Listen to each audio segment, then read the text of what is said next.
We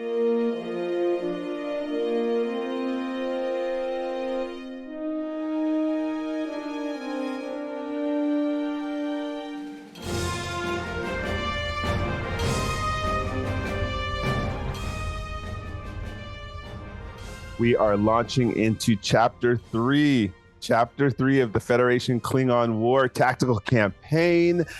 This is going to be exciting. We have so many goodies for you as we continue the conversation here on Continuing Conversations. I'm Michael Dismuke, freelance writer for Star Trek Adventures, lead writer on Captain's Log, and of course a blogger on Continuing Missions. And this would not be a show without Jim Johnson. Hey everybody, Jim Johnson. I am the project manager and line editor for the Star Trek Adventures RPG and the Captain's Log solo RPG, both published by Modifius Entertainment. Going on 8 years now of this. It's super fun. And 120 plus episodes of this podcast with Michael. Super fun to be doing this. I would have never known we made it this far, and we've got still so much more to do. So really happy to be here to talk about this great book and this chapter in particular. And we've got the lead writer of the Federation-Klingon War Tactical Campaign with us, Al Spader. How's it going? I'm Al Spader. I'm a freelance writer for Modifius. I'm a game designer, system designer, and I was lead writer on this project, and we're going to dig into what's going to set this campaign apart from any other campaign that you've played in the past. Mm-hmm. So just to set the stage, Ivan Sorensen and Al worked together on developing this campaign overlay structure, and I'm just thrilled to have Al here to talk about it. So why don't you start walking us through it, Al, and we'll pepper you with questions, but mostly just want to hear your perspective about how it all came together. Yeah. And who's Ivan too? I want to know. I've never met Ivan. So Ivan Sorensen is known for his procedurally generated miniatures games, 5 Leagues from the Borderlands and 5 Parsecs from Home, both of which were picked up and published by Modifius. In fact, I think he even has an expansion coming out for 5 Parsecs from Home soon that they've announced. So his whole thing was solo miniature war games, which was and when we first heard about Captain's Log, that's kind of the thing that I was thinking of in the back of my head.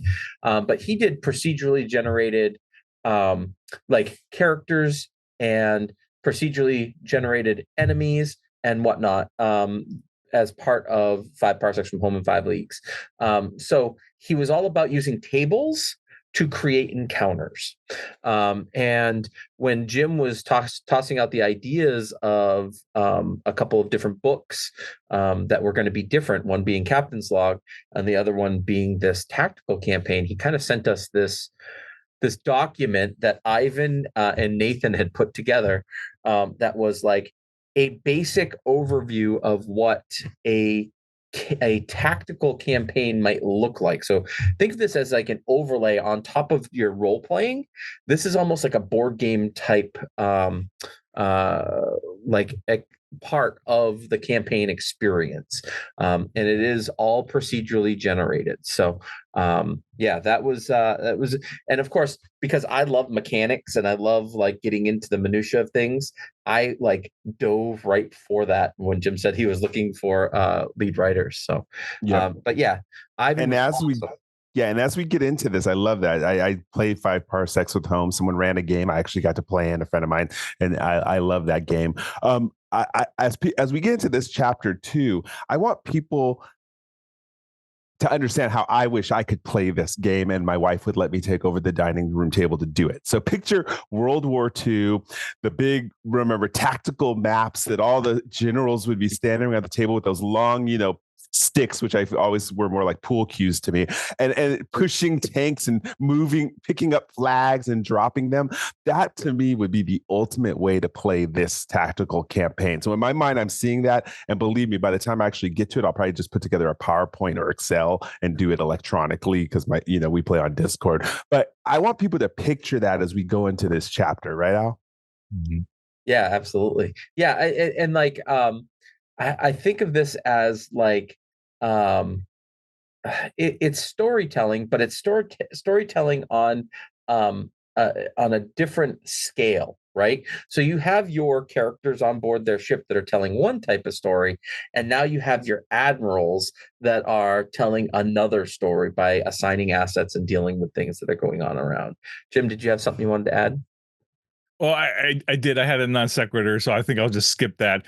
But I will say I love the idea of having an Admiralty level campaign, because it's taken the concepts that Nathan put into the command source book, and then just like really going to the next level with it, actually putting some real meat around it, and like giving players and some agency and some actual things to do with it, right? To move stuff around the board. You know what? And I'll be honest, my non sequitur is I love what Michael was saying about the big board with the push things, right? I'm a frustrated war gamer. I have a whole bunch of box games on my shelf that are like Rev War, and a Civil War, of like with the big maps that fold out, and all the little cardboard chits that you can put on it, and you can move stuff around. But I just don't like my house. I don't have space. I don't have a table big enough to put it on anywhere. And so it's like, so they just sit on the shelf, and I'm like, oh, I want to play it someday, but I don't have anywhere to put it. I feel your pain. But you don't have to worry about that with this game, because it's mostly theater of the mind, but you can visualize it. And I'm sure I will talk more about that as we go. Yeah, absolutely. So this campaign overlay, as we refer to it throughout the book, um, it it is optional. Like you don't have to play it if you just want to tell your stories using the missions and the mission briefs, or you could just play this tactical overlay if you didn't want to role play. Like it is, the option is there for you. The other cool thing about it is the GM, while the game master does have to kind of like manage a few of the things, we do have sheets for everyone to keep track of assets and points of interest and things like that. Really, the GM can align with the players as part of this Admiralty experience on the tactical overlay. And or if you're playing solo, you could also easily just use the tactical overlay as a solo game to supplement Captain's Log or something like that. I want to say that's how I played it. So initially, we play tested it with some of us, talking about the rules and kind of going through the mechanics. But then I was interested in if I could actually adapt this for a solo campaign. And I spent a large portion of a vacation playing it, where my wife was like, "What are you doing?" I'm like, "I'm playing this tactical," and I was totally up late playing it because there was so much going on. I actually had to draw it out, and I took very extensive notes of every single turn as a solo campaign. And I was like, oh, this is just fantastic, because now for Captain's Log, of course, I have my captain that I consistently run, but I had this war going on at the same time. And then they're getting assigned out to their Captain's Log mission for that, since I didn't have a group to play any of these modules. Yeah, solo totally adapted, and you'll see more of that on Continuing Mission. I'll post about how I adapted it and include my notes. So the tactical overlay is divided into 3 phases: early war, mid war, and late war. And each phase has or stage, I should say, has 3 turns that are involved inside of it. So a turn is basically generating assets, assigning them to points of interest to deal with them, rolling dice, and then seeing what happens after the encounter. So that's the gist of each turn. So all told, there are 9 turns over the course of the entire campaign overlay that you will play through while generating assets and points of interest. So the game starts by your initial generation of assets, and assets can be ships, they can be characters, or they like USS Enterprise. That's not on there, but like that could be an asset that you have to assign to a different location, and so on and so forth. We've assets, once they're assigned to a point of interest, can be reused in the next turn as long as they're not lost. There's a lot that happens here as you start playing through. Mike, you wanted to add something? Well, yeah, I think I want to be very clear that when I first read it, I was like, okay. When I played it, my sense of anxiety went up every single round. I was afraid when we were playtesting that how can it be balanced? Like, how do you know you're going to get enough assets to make it fun, but you're going to have enough problems generated to stress you out and feel like it's a real campaign? Very well balanced. I only can give a review on it because I didn't design this system. But I think I was texting you, in fact, from vacation. And I was telling you, I'm like, this is actually getting stressed. And the more I was playing through the rounds 1, 2, 3, especially in phase 2, because you up the ante. I won't go into the rules of how that works, but just like in real war, the deeper you get into it, the more you up the ante, and you're desperate to learn how to maneuver your pieces around. Again, going back to the strategy games Jim is talking about, like if you're playing Risk or whether you're playing Civilization, it really is about learning how to best use your assets. And it took me all the way into 7 rounds to start figuring stuff out. So I got my butt whipped early on. And then later on, the feeling of victory as I was doing better was cool. So really well-designed game in that aspect. Awesome. Yeah. For each asset has 5 different powers assigned to it: medical power, military power, personal power, science power, and social power. And these are the numbers that determine what you need to roll when you assign them to a point of interest. So point of interest, when they're generated, they have a difficulty assigned to them. So let's say it's a difficulty 2 test to try to deal with it. And you assign a ship and a character asset to deal with it. You choose either the ship or the character to be the lead on the roll, and then the other asset supports the roll. So it's just like when you're playing Star Trek Adventures, you have a lead and an assist. The one catch here is that your character and ship assets have what are called primary powers. So that's what they were designed to do. Primary powers, if you are using them when assigned at a tactical or at a point of interest, you can re-roll one of your D20s, just because that is what the ship was meant to do. We know that in the Klingon Federation War, there are a lot of ships that are participating in this war, and that's not what the ships are designed to do at all. So we want to reward clever admirals for assigning their assets appropriately. And that's the way you can do it, is with those primary powers. Can I ask a question? Can I ask a question too that came up while I was playing? I never had a chance to ask you before. So if I'm writing this narratively and I lose a ship or I lose an asset, later on I might go back and re-roll that ship I lost or that asset. Should I rename it? Do I make up a story about how it came back? Like what would be your narrative advice? That's a good question. So there's a couple of things to think about there. So if your ship was destroyed with all hands on board and you re-roll it while you're generating assets, you could keep the class, right, and just call it something else. But one of the things that I would do as the game master is I would say, especially if it's a character that you lost, because in here it doesn't say that your characters are killed. It says they're lost. So you can take any of the mission briefs or missions that are part of the campaign itself and have that character show up in a prison cell, wounded somewhere, things like that you can bring them back and regain the asset. Oh, that's brilliant. I didn't even think about that. So it doesn't say died, it says lost. Okay, yeah. There you go. Thank you. Yep. Nobody really dies in Star Trek. That's true. Just need a clever writer. So, I think I forgot to mention the third type of asset, which is resources. Resources can only be assigned once, and they must either be assigned with a character or a ship. So this could be extra medical supplies. This could be, an old retired captain that's coming out for one last battle, things like that. But they only give their bonus once. So resources are different than ships and characters. Ships and characters you reuse throughout every turn of the campaign, so long as they survive. So when you get to your points of interest, you start looking at, is this tactical? Is this exploration? Is this routine? Or is this unknown, right? So you will know the tactical point of interest, the exploration point of interest, and the routine point of interest. You will know the difficulty of those as you're assigning your assets to them. The unknown points of interest, you will not know what's happening there. So you kind of like have to do like your most well-rounded stuff to go explore that, because you don't know what's going on there. It might just be like a distress signal that showed up and then disappeared, and now you can't find anyone, things like that.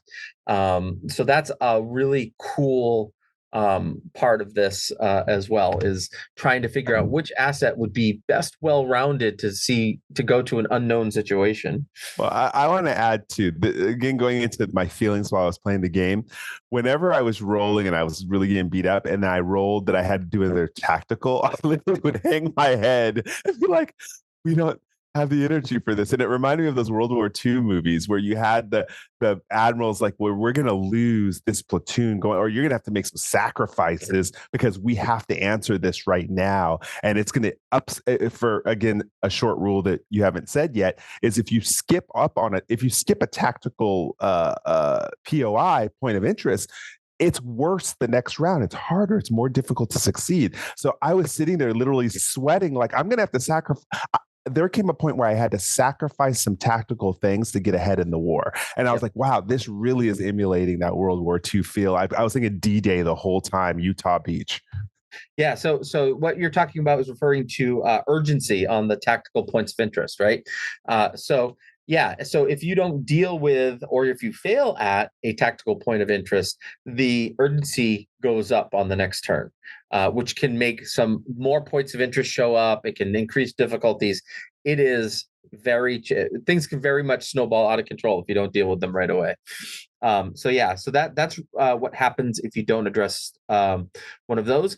Exploration points of interest, they stick around for 2 rounds. So if you don't deal with them the first round, you can deal with them the second turn.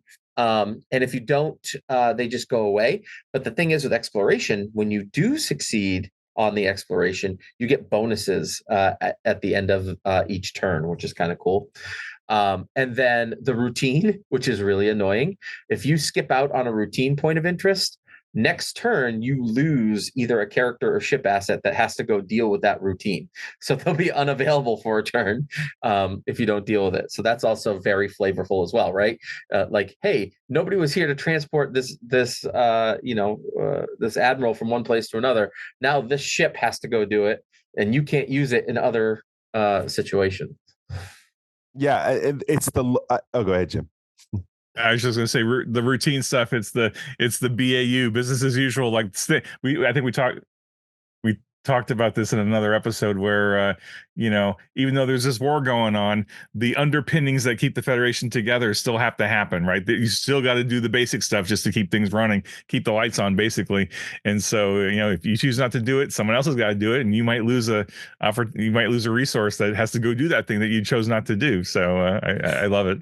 Yeah, I kind of pictured, just so people know, because it's not mentioned in here, but when I was going through this, first of all, I want to say there was one round where I remember I only got like one tactical and everything was routine exploration. I was like crying tears of joy because I was like, yes, I can recoup for one round. But what I was also thinking when I was playing this game, if I was playing with a bunch of people around the table, I would actually take the ships, like the 20 ships and the 20 people assets, and I would actually divide them among the players, so they're kind of like your personal fleets. And what would be cool about that, why I did that, is because then I'd be arguing, if I'm one of the admirals, why are we always assigning my ship to the tactical stuff? I'm losing my resources. I've lost a vessel. And these are real discussions that happen in military circles. So that wasn't outlined here, Al, and I'm going to probably do a continuing mission article about it, but I would make it that you assign ahead of time admirals to each one of those assets, even resources. So it's like, wait, remember, I'm the one who gave you military. You owe me a favor this time. I gave you medical supplies. Yeah. Like I could see that being another enhancement on the game.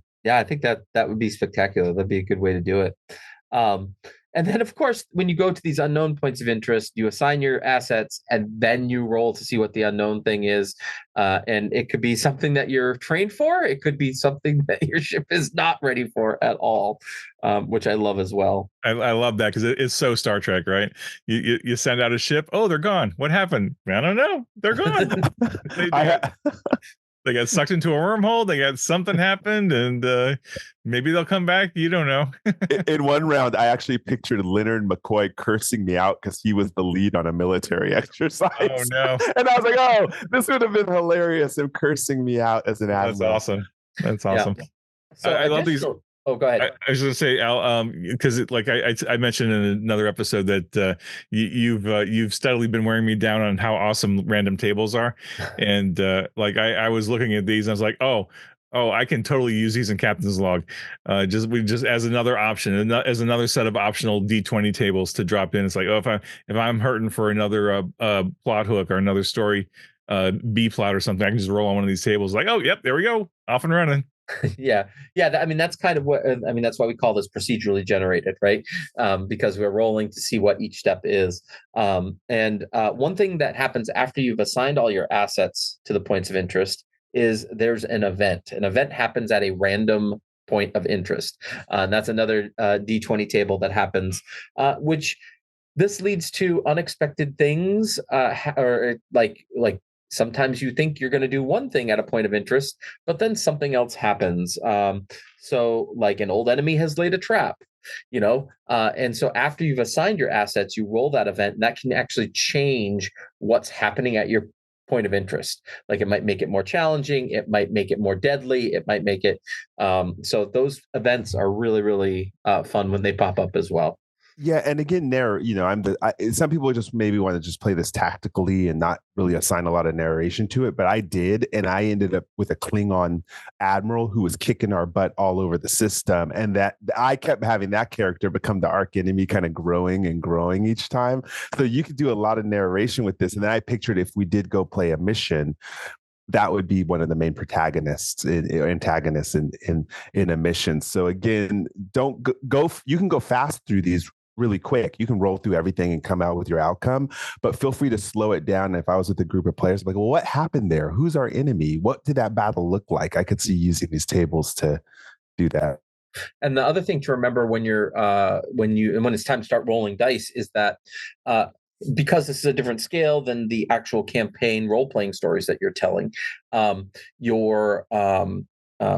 of all, one of your points of interest you can make be a role-playing experience, right? So if you have a point of interest that maybe you don't have the appropriate asset for, you can say, that's the one we're going to role play together as a crew, and use one of the the mission briefs that are in there to do that. So like if it was a tactical point of interest and you don't have the right tool for the job, all right, well, let's go in and role play this and see what happens. So I think that's really important as well. Yeah, I just want to say, Jim, we had Eric Campbell on several weeks ago talking about the Discord server that he set up called the League of Whimsy, and I could see this being the overlay for his admiral piece of it, with all these people with their captain logs, like running this high level as to what's going on with their starbase. So I'll send that over to Eric Campbell to think about after he sees this release. But I didn't want to mention it then because this hadn't been released yet. And I was just like, dude, this is going to be the template you use to run League of Whimsy. I really felt that. So we did say that like you are rolling dice, you're making checks just like you would in Star Trek Adventures. However, because the tactical overlay is this higher scale thing, it has its own momentum pool that you keep track of, that you can add dice to, and if you get additional successes, add momentum to and whatnot. So don't forget about that. And that campaign momentum is actually really, really important later on because you can use it to get more assets, which is kind of cool. So after you've gone through a turn, you've rolled all your dice, you've seen what were you successful at, what were you not successful at. That's when you go through the process of saying, all right, so what happened to my assets? Did I lose them? Is everything okay? That type of stuff. And that kind of like wraps up your turn. And then you can generate 2 new assets essentially. I mean, there's a lot going on here, and I'll say my first couple of times playing through, it took me 2 full turns before I really had a good grasp on how the system worked. Yeah. I encourage people to take good notes. You provide some template notes in the back of the book, but I prefer to take a little bit more extensive notes because there is a lot going on. So don't rely on your memory on this. Like really say at this round, and then I took every single point of interest, and I kind of then wrote notes next to it what would happen at the end of each turn based on it. And that after like you said, 2 to 3 rounds, I got the flow, and I knew it gets really fast toward once you get used to it. And at the end of each turn, you get what are called progression points, which are kind of like experience points. But these are ways that you can enhance one of your assets in some way. So it could be like a ship refit. You could have gained an ally. And what happens is these give additional options when you are signing your assets in the next turn. So some of these stay on your asset and just make like their power better, while others, are usable once and then go away. But the progression table is a lot of fun to like build that narrative with. So this ship at this tactical place did that, and because of that, they got this upgrade. You know what I mean? Something like that. That's awesome, Al. And can you talk a little bit, just briefly, say I'm a game master in a group of players, and we're doing the tactical campaign, and then we're jumping into some of the mission briefs and some of the full length adventures that are in the campaign too. Are there talk about a little bit how the successes or failures of the players in the tactical piece of it, how does that influence the scenarios that they then go on to role play through? So there are certain points of interest that if they aren't dealt with appropriately, they have little extra things that happen. And one of them might be like the game master starts with one additional threat in their next role play experience, like things like that. And then when you finish the role playing missions, every single one has a success or a failure. And those can either like give you assets, give you campaign momentum, or you can like lose assets if you failed in the mission and things like that. So that criteria is there at the end of every single mission and every single mission brief to have a impact in the overall story. Designed so well, Al. I'll give you my. I mean, it's just right now. Again, designed so well. I didn't see it until I played it, and then I went back and read missions. I was like, wait a second, this actually has an effect on. I mean, and this can be incorporated to start. We'll talk a little bit toward the end about some ideas about how to adapt this to your current game, even if you're not fighting Klingon War. We'll talk about that, but yeah, really well designed. One thing that I do want to just point out is when you look at the points of interest in the escalations and all those tables, it's very generic what you can roll on them, which means that it doesn't necessarily just apply to the Klingon War, right? This could very easily use the exact same table for a Dominion War or a Romulan War. So like our goal, the assets are very specifically aligned with the Klingon Federation War. And you would have to tweak that if you wanted to do like a Dominion War. But the base of this campaign overlay is really adaptable to whatever era you want to put it in, which is awesome.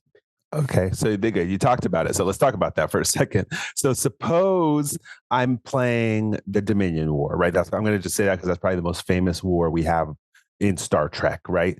So you're saying that I would go to like page 78, ship name and class, and what should I do with that then?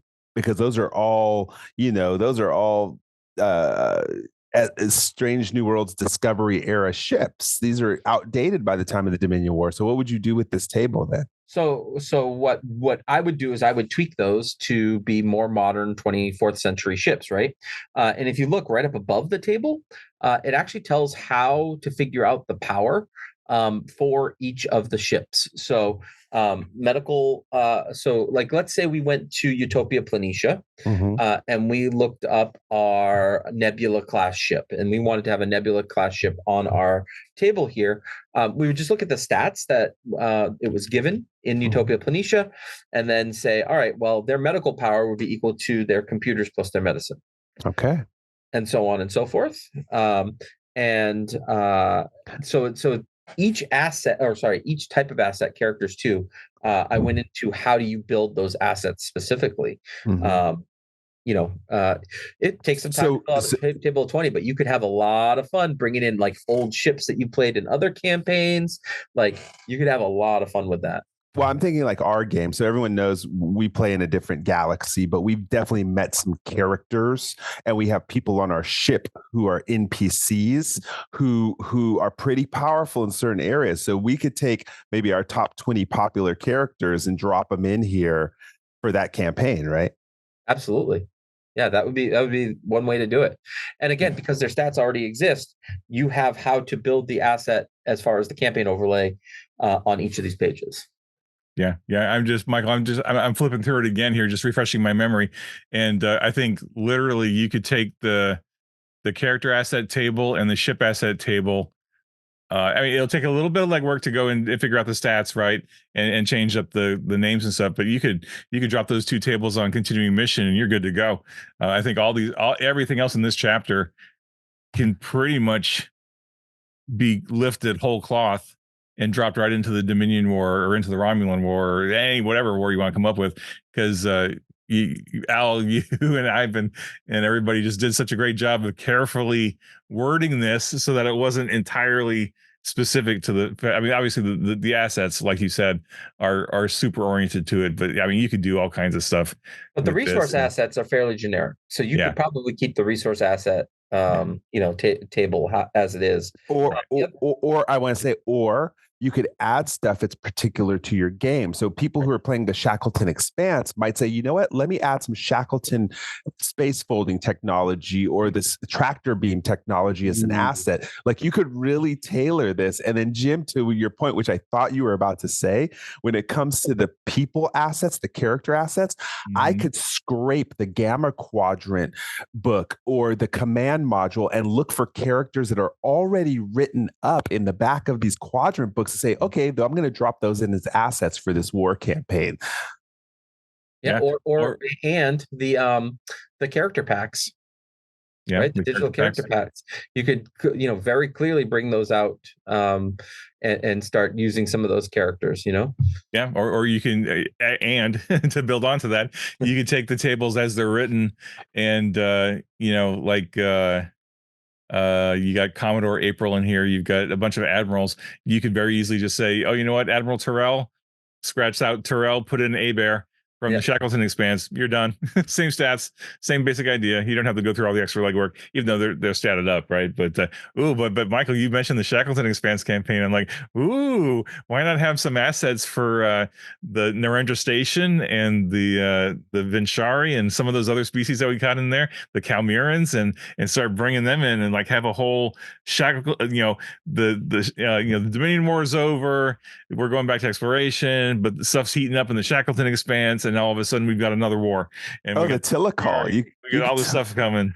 Well, you could another piece that you were talking about that's phenomenal is I could take all the Shackleton Expanse modules and briefs, and as a game master say, okay, at the end, if they succeed, how will this affect the tactical campaign? If they fail, what's the penalty? So I could go and take a Post-it note on each one of those at the end and say, okay, I'm going to just go through here and write through here so that when we want to do our module, we could pick any of the mini modules from the living campaign and add it in here. It's just, and you could do this with every single module and mission brief really that SA's ever made. Said, okay, this is going to play into my larger story, and these are the benefits of it. It's just mind blowing. When I played this, my mind just went off. Yeah, I'm gonna riff. I'm gonna riff a little bit more because now with the Klingon core rule book, you could take these overlays and completely make them Klingon. Like bring in Kor, Koloth, Kempek, all those characters from the Klingon core rule book, and make all the ship assets Klingon ships, make all the character assets Klingon assets. Boom, you got a full-blown Klingon tactical campaign, whether it's Dominion or Federation-Klingon War or not, right? And then I know in the Discovery book, the campaign guide, and then in this book, we allude to the Independence campaigns, right? I think you could put a little bit of brain power into this and make this a independent campaign where you could have like mercenaries and pirates and Nausicaans and Orions and like have non-Federation, non-Klingon vessels doing this and have a whole tactical campaign of like everybody else, right? So like you got the Federation doing stuff, you got the Klingons doing stuff, but here's the Orions, here's the what was it called in the 32nd century, the Emerald Emerald Okay. Chain. The Emerald Chain. Mhm. Yeah. You can make it Romulan. I mean, there's all kinds of stuff. You just get creative and oh man. I felt you could even, I'm one more riff and I'm done. Even if you wanted to play the Orions like the Ferengi, and you're not, the war could be a financial war too. You could just mess with these tables enough to make it a financial or even a purely diplomatic confrontation if you play it right, where it's about winning over a planet to the Federation as opposed to the Klingons. You could just take it to focus on like an outpost or a star base and just change it all from war to the art of war, diplomatic warfare. Yeah, and if you go back to our Game Master chapter, which we talked about last week, we do give some suggestions as to how to make that profiteering game work by making just a couple of tweaks to this overlay, which is cool as well.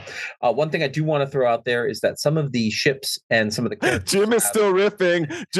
I'm pointing at Jim. He's still riffing. I could tell. Jim,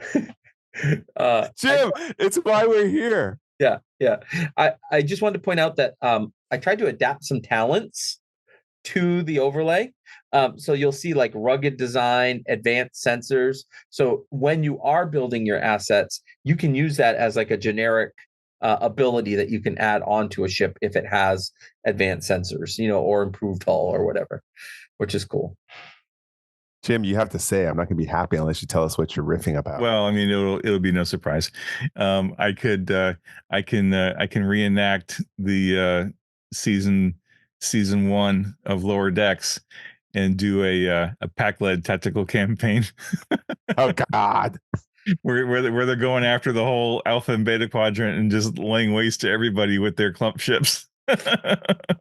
There are so many scary assets and escalations available from Lower Decks that is actually a terror, and events that's actually almost terrifying. Yeah. So one of the things that you alluded to way back at the beginning, Michael, to bring us kind of full circle, was that each stage of the campaign changes slightly, right? Because as war progresses, war changes, right? And we know that in the Klingon Federation War here, that things got really, really, really bad for the Federation. We don't get to see a lot of that badness happening, but we know that when Discovery returns from the Mirror Universe, that it is very bad. So as you progress through the game and you move on to your different phases, your different stages, like when you go from early war to mid-war, we change things up a little bit. So now you're not just getting 5 points of interest every turn. Now you're generating 6 points of interest every turn. And in additionally, 19s and 20s are bad for you when you are trying to overcome these different points of interest problems. And then when you move on to the late war, the pace does go back down to 5. So you're only generating 5 points of interest each turn. However, now the serious setbacks and the losses happen on 18s to 20. So that's pretty interesting as well, to really put the hurt on your assets. Yeah. So can we talk about that narratively? Because I did get caught up in playing it, Al. So I'm kind of curious your advice on this. I went 7 rounds in, and I was thinking, like most many soldiers and civilians do, this is never going to end. I could not see a way out. So tell me narratively, as a game master with players, how do I make it so this still ends up a Star Trek happy ending? Right. Well, I mean, I think that's really you're supporting your role play aspect, right? Knowing that these characters are doing good and protecting people and whatnot, and then you have the big finale at the end where you aren't the one that stops the war, but you have a pretty pivotal moment and defining moment in the war. So I think that's part of what we would say. There could also be rounds, like you said, where you get to like breathe in the tactical overlay. And I think really embellishing those rounds, I think, is a good thing as well. I want to add, in real life, sad to say, wars don't just peter off. There's usually some major event. I think about Hiroshima. I think about D-Day. There's some major event that slams it and brings it to the end, and there's still damage after that has to be. So I just want to encourage, as I was thinking about this, designing this for our game and upscaling us to a war, I was like, okay, there's going to have to be an out. There's going to have to be a place where things are really bad, but the characters who are my heroes, in this case, our ship, are going to be key to that abrupt end. And so just know that game masters have an end point in mind, because otherwise war just keeps going on. Yeah, absolutely. That's kind of, I think, the brilliant part about this story is that we know that there's an ending. We know that it's a positive ending. And we're just kind of exploring the characters that are experiencing it. You know what I mean? And I think that the role play aspect in our missions is very much embraces that. Yeah, well, I think that's one of the cool things that you all alluded to in this book, is that it's the continuing story, like what happens after Discovery returns, what happens after they plant that bomb on Kronos and brings the war to an end. But depending on how your campaign is going, that might not be the end of your campaign, right? That might be like the midpoint of your campaign, or the beginning or the end of the beginning of your campaign. Like, okay, so what happens next? All those things that your group has been doing during the war, there are still consequences from those things, right? Maybe they're still trying to broker peace, or they're trying to help a civilization through the war and then recover from the war. And then you think about like there's no shortage of characters like Reno, right? Who got stuck somewhere, got stuck on an asteroid, got stuck on a planet, got stuck on a moon, and don't know that the war's over, right? And they're still doing their thing. They're keeping people alive, or they're trying to negotiate something, or maybe there's some sort of scientific thing that they're trying to work out, or maybe there's some secret project that was happening to support the war effort, and they didn't get the message that the war's over, and now they got this big horrible thing, and the Federation's like, oh wait, we don't need that anymore. Oh, hello. Sorry, we have a guest star. We have a guest star for those on the podcast. We have a guest star. That's so cool. I think that's the first time, Al. I think that's the first time we've had a guest from your side of things. Yeah, Desmond has woken up and is excited to see what's going on down here. Our XO, our first officer, is up. Welcome to the show. First time. Nice to meet you, buddy. Going on to what you were saying, Jim, too, I was thinking about what Laurel said in Discovery, which is actually quoted at the beginning of this chapter. She said, Klingons have tasted your blood. Conquer us, or we will never relent. So basically, the writer had put in there, if this is going to end, we're going to need a dramatic action to end this war. So advice again to game masters: know what will end the war. In our Telecall saga, when we played the Shackled Expanse, I knew exactly what would beat it, and I left it there. And so, this is going to be fun. I'm going to have so much fun exploring over the next years how people use this campaign with their games. I know Jim, and for those of you watching and listening to our show, we are going to have a show about how to meld Captain's Log with STA with the Federation, with the tactical campaign. We're going to talk about how we narratively do that and just riff off of that, just so you all can see how all of these by design work together. Yeah. And I think with that, I think this has been a great show. And I think, Al, out of deference to you, we'll speed on over to gratitude, and then we'll wrap it up for tonight, so we can get Desmond some well-earned rest there. So Michael, what's your final words, and then gratitude? Yeah. So those were my final words. What I just said is looking forward to that show after we let this get out there into the universe a little bit and see what people do with it. We're going to come back together, this group, as project manager for Star Trek Adventures, lead writer for Captain's Log and the tactical campaign. We're going to come together and really riff on how big this universe has got, this Star Trek universe. So my thank you goes to none other than you, Al, for lead writing on this baby. This was my most excited chapter to talk about. I know next week we're going to be talking about the stories and the campaign that we designed, but this blew my mind. We see it on paper and sometimes we get nervous about it, but this one, it's changed. Believe me, you are going to regret having written this book when we play our game over the next 2 years. Well, it is a lot went into this, and there's a lot of minutia, but it's laid out in such a way that it's like one page, and if you just follow it step by step by step, by the time you get to turn 2 of this overlay, it's going to be easy. You're like, the players are going to be getting everything together and whatnot. So it's really, really great. My gratitude is going to go out to Jim Johnson for of course asking me to be a part of this, and Ivan Sorensen, who really took the idea of this procedurally generated system, which we see on video games and things like that all the time, but really starting to see what that looks like at the table. And he started it with, with 5 parsecs and 5 leagues, and then taking that concept and applying it to what is essentially like a board game to supplement your role playing. And so, like, I would not have been able to do this on my own. He did a lot of the heavy lifting, and I kind of like molded it into the Star Trek lens. But so I appreciate him. Anytime I emailed him any questions or observations from playtesting, he was quick to respond. So thank you, Ivan. I appreciate it. Awesome. Thank you, Al. And yeah, my gratitude goes out to Ivan and to Al for pulling this together and rising to the challenge. When I got it on my plate, I've mentioned it before, I had several huge projects on my plate. I knew I couldn't do them all alone. So I brought in Michael to help me with the captain's log, and I handed this over to Ivan and Al, especially Al, to be the lead writer on this. And you brought it home, man. And I'm so grateful for you and for everybody else that worked on it.